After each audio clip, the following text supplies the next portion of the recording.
और दूर दराज से इस बाजार में अपनी जीविका के लिए सब्जियों को, फलों को बेचने के लिए आए हमारे गांव के चाचा चाची, गांव के बड़े बुजुर्ग, आप सभी लोगों को, आपका ये भाई, आपका ये बेटा, आपका ये साथी संजय कुमार मेहता, जो हजारीबाग लोकसभा क्षेत्र का प्रत्याशी है, हजारीबाग लोकसभा के क्षेत्र के बढ़ी से चल करके आपके साथ चलने का वादा करने को लेकर के आपके सामने आया है, आपसे आशीर्वाद मांगने आया है।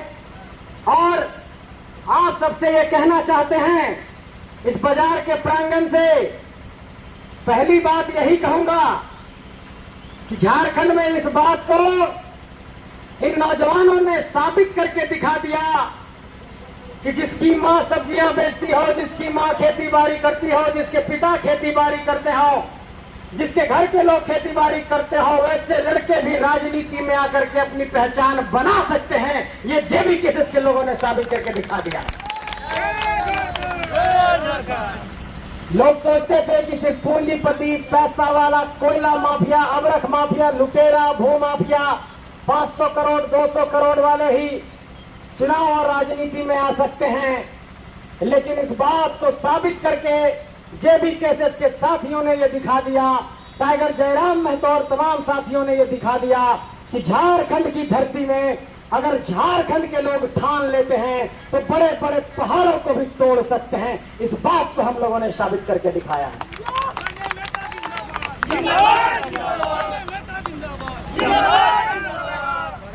आज ये भाई संजय कुमार मेहता आपके सामने चुनाव प्रचार के लिए आया है, वोट मांगने आया है। अपने संबोधन में यह भी कहूंगा कि हेलमेट छाप पर बटन दबाइएगा 16 नंबर पर, अपने जिताने की भी अपील करूंगा। लेकिन मैं ये बात कहना चाहता हूं कि चुनाव की राजनीति, वोट मांगना, चुनाव जीतना, सांसद विधायक बनना, ये तो चुनाव की राजनीति का एक प्रक्रिया है। लेकिन इस बात का कौराम्बे की धरती से, इस बाजार के प्रांगण से इस बात का ऐलान करना चाहते हैं कि हम लोग सिर्फ चुनाव के सामने चुनाव लड़ने नहीं आए हैं।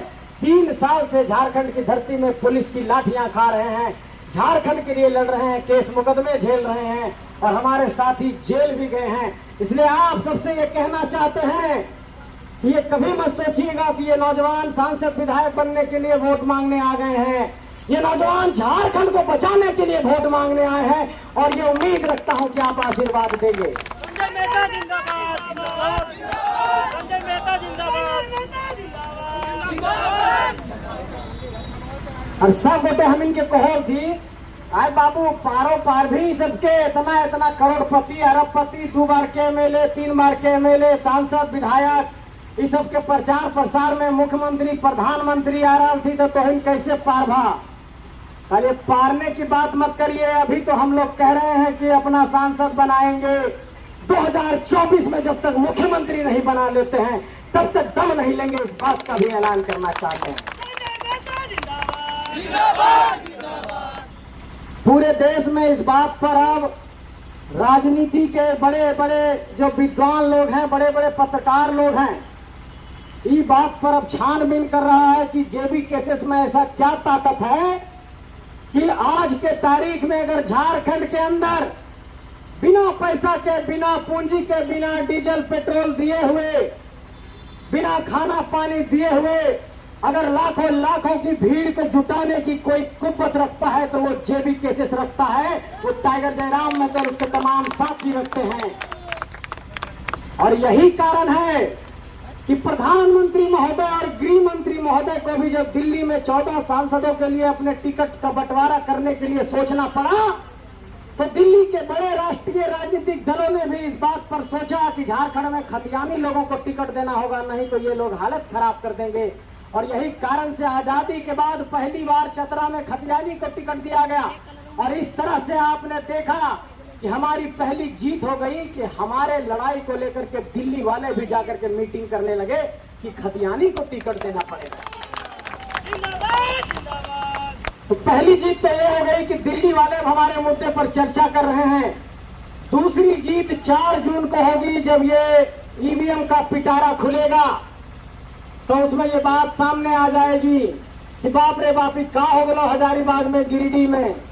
यहाँ तो देखो लिए कि सब बड़ा बड़ा राष्ट्रीय राजनीतिक दल के नेता वो भी दिल्ली से हेलीकॉप्टर से प्रचार करेले, और यहाँ दूगो ऐसा आदमी जीतल हथु कि कोई सबके अपन अभी बड़ा पार्टी नहीं है, और दोनों निर्दलीय खड़ा भल थी, जेबी केसेस के अपन संगठन से खड़ा भल थी, तो कैसे जीत गल थी। तो 543 सांसद जब बैठा रहेगा तो इस बात पर जरूर वो सोचेगा कि झारखंड के लोगों के साथ जुल्म हुआ, शोषण हुआ, विस्थापन हुआ, पुनर्वास नहीं मिला, नौकरी नहीं मिली, पेपर लीक हुआ, यहाँ पर लूटपाट हुआ, यहाँ पर जमीनें लूटी गई।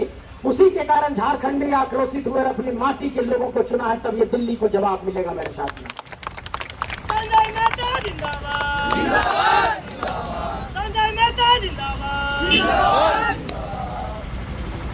तो तुम सबके कहल चाहो कि पहली बार झारखंडी 24 साल में इतना एकजुट भलती है, पहली बार झारखंडी सब इतना अपन ताकत दखलती है, पहली बार झारखंडी इतने एकजुट होकर के पूरे देश को ये जवाब दिए हैं, पहली बार झारखंडी एकजुट होकर पूरे देश को ये बताए हैं कि झारखंडियों में भी अपनी ताकत है, झारखंडियों में भी अपनी कुव्वत है। और इस बात को ये कहना चाहते हैं, कोई इस बात को ऐसे ना समझे कि इस लड़ाई में कौन कौन है। इस लड़ाई में झारखंड के सभी लोग हैं, चाहे वो एसटी हो, चाहे वो एससी हो, चाहे वो ओबीसी हो, चाहे वो अकलियत हो, चाहे वो मुसलमान हो, चाहे वो बहन हो, चाहे वो बेटी हो, और तमाम लोगों ने मिलकर के झारखंड की इस लड़ाई को लड़ा है।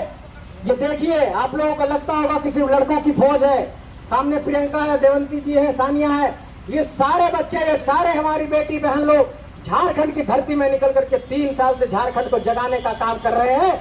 और आप लोगों से ये कहना चाहते हैं कि एक बार अपनी जागरूकता का परिचय दीजिए, बार बार दिल्ली के मुद्दे पर वोट मत करिए।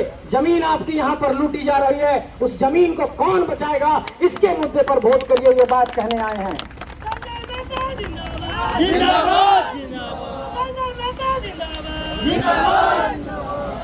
अब कुछ साधारण पहलू को समझा देते हैं। लोग कहता है कि बाबू तुम तो झारखंड के मुद्दा पर लड़ो वाला, झारखंड के स्थानीय नीति, नियोजन नीति, झारखंड के नौकरी विस्थापन, पुनर्वास नियोजन, यह सब बात करो वाला। लोकसभा चुनाव लड़े कह लेना, एक दो सांसद बन के का कर लभा। बात उस सबके लिए सवाल है, उस सवाल के हम जवाब देवे चाहे, ताकि वोट देवे समय तो इनके यह स्पष्टता रहे कि एक दो सांसद का कर सको है और काहे अपन माटी के आदमी को जिताना चाहिए। देखिए, पहली बात तो यह समझिए कि जो कोयला खनन का पूरा परियोजना झारखंड में चल रहा है, लोहा निकालने का पूरा प्रोजेक्ट जो चल रहा है, यूरेनियम निकालने का, बॉक्साइट निकालने का, पूरे जमीन से खनिज निकालने का, ये सारा खनिज निकालने का काम खनन मंत्रालय भारत सरकार अलॉट करती है। और खनन मंत्रालय भारत सरकार जब अलॉट करती है और तमाम कंपनियां, चाहे वो एनटीपीसी हो, चाहे वो सीसीएल हो, चाहे वो बीसीसीएल हो, चाहे वो यहाँ पर अडानी हो, तमाम कंपनियां आकर के अगर कोयला निकालने का काम करती है तो उसको खनन मंत्रालय भारत सरकार कोयला निकालने के लिए प्रोजेक्ट को अलॉट करता है। और इन कंपनियों को कहा जाता है कि तुम कोयला निकालने जा रहे हो, ठीक है, लेकिन पुनर्वास की नीति के साथ जाना, वहां के लोगों को नौकरी देना, वहां के लोगों को फर्जी केस में मत फंसा देना। और इन कंपनियों ने लोगों को फर्जी केस में फंसाया, मुआवजा की राशि नहीं दिया, पुनर्वास नहीं कराया, घर तोड़ दिए गए, जमीन लूट लिया गया। और झारखंड के 14 से 14 सांसदों ने कभी इस सवाल को संसद भवन में नहीं रखा। इसलिए अब मुख्य दर्शक सांसद नहीं चाहिए, अब दहाड़ने वाला सांसद चाहिए, इसलिए चुनाव को लड़ रहे हैं। संजय मेहता जिंदाबाद, जिंदाबाद, संजय मेहता जिंदाबाद, जिंदाबाद। देखिए, दिल्ली में जब 543 सांसद बैठते हैं तो अपने अपने इलाके की समस्याओं को रखते हैं। झारखंड के हिस्सेदारी में 14 लोकसभा क्षेत्र है, और मैं इन सांसदों से सवाल पूछना चाहता हूं कि इन 14 लोकसभा क्षेत्र की अपनी समस्या है, इन 14 लोकसभा क्षेत्र की अपनी सामाजिक आर्थिक परिस्थितियां हैं। तो इन 14 लोकसभा क्षेत्र की जब अपनी अपनी परिस्थितियां, हालात हैं, तो इन 14 लोकसभा क्षेत्र पर दिल्ली में सवाल अलग अलग सांसद क्यों नहीं करते हैं। पिछले 10 साल में एक भी कोई ऐसा सांसद मुझे नहीं दिखाई पड़ा जो विस्थापन, पुनर्वास, झारखंड के स्थानीय नीति, नियोजन नीति पर कोई सवाल करता हो। अच्छा, ये सवाल नहीं उठना चाहिए कि 3 साल से झारखंडी आदमी सब स्थानीय नीति, नियोजन नीति के मांग कर ले थी, तो यहाँ के 14 सांसद के दिल्ली के संसद भवन में बात रखना चाहिए ना कि भाई संवैधानिक संशोधन से भी इसका रास्ता निकल सकता है। संविधान में एगो अनुसूची है, 9वां अनुसूची, वो कानून में अगर शामिल हो जाता झारखंड के खतियान के कानून, तो उस तरीके से होकर समाधान हो जाता है। जैसे आंध्र प्रदेश के खातिर शामिल है संविधान के अनुच्छेद 371 में, आंध्र प्रदेश के नौकरी आंध्र प्रदेश के आदमी खातिर आरक्षित है। वह तरह अगर संविधान में संशोधन होकर झारखंड के स्थानीय नीति के, कानून के संविधान में शामिल कर देवल जते 9वां अनुसूची में तो ओकर समाधान हो जते। लेकिन सवाल यह है कि 3 साल से हम लोग सड़क पर हैं, लेकिन 14 के 14 लोकसभा के सांसद, 6 राज्यसभा के सांसद कभी दिल्ली के संसद भवन में ये नहीं कहे कि इस झारखंड के लोगों का समाधान होना चाहिए, झारखंड के लोगों के समस्याओं का समाधान होना चाहिए। ये इसलिए नहीं बोलते हैं कि ये सारे लोग दिल्ली के पार्टियों वाले लोग हैं, राष्ट्रीय पार्टी वाले लोग हैं। तो बार बार राष्ट्रीय पार्टी के नाम पर वोट करते रहिएगा और वही दिल्ली वाले लोग वहां से अडानी को भेजेगा, वहां से एनटीपीसी को भेजेगा और आप पर फर्जी मुकदमा दर्ज होगा, आप पर केस मुकदमा दर्ज होगा, आपको ही जेल भेज दिया जाएगा। आज की तारीख में हमारे नौजवानों को जेल भेज दिया गया, जो चुनाव लड़ रहे हैं उसको जेल भेज दिया गया, टाइगर जयराम को जेल भेजने की कोशिश की गई, हमारे 3 साथियों को जेल भेज दिया गया। हम लोगों का गुनाह सिर्फ इतना है कि हम लोगों ने झारखंडी हक अधिकार की आवाज बुलंद की, हम लोगों ने झारखंडियत की आवाज बुलंद की, झारखंड के नौकरी में झारखंडियों को प्राथमिकता देने की बात की। अगर ये गुनाह है तो ये गुनाह बार बार करेंगे और इस बात को कहना चाहते हैं।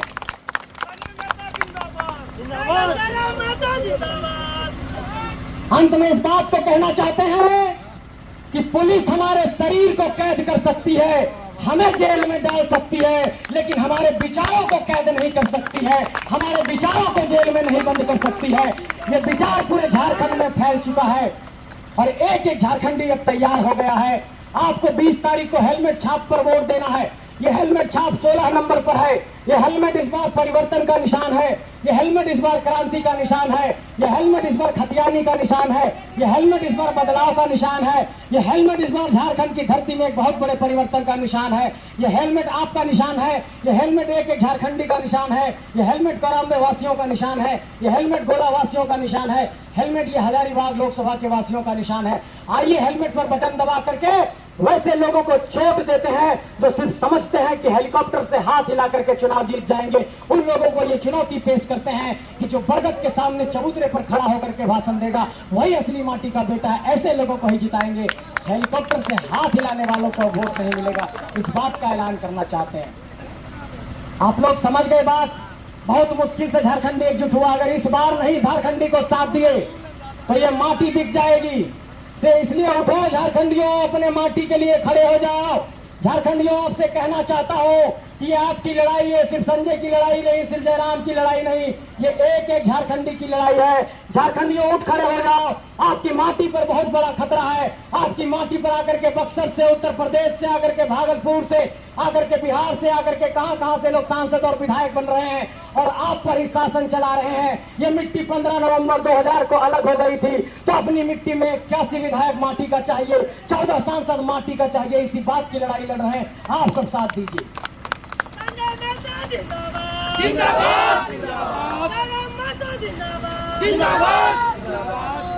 अंत में एक बात समझा देना चाहते हैं, माटी का सांसद चाहिए, इसका मतलब यह है कि असली माटी का सांसद चाहिए, जो सीने पर गोली खाने की कुव्वत रखता हो, दल बदल करके आने वाले लोग, दिल्ली में पैसे पर टिकट लेने वाले लोग, कोयले की माफियागिरी करने वाले लोग, जमीन की माफियागिरी करने वाले लोग।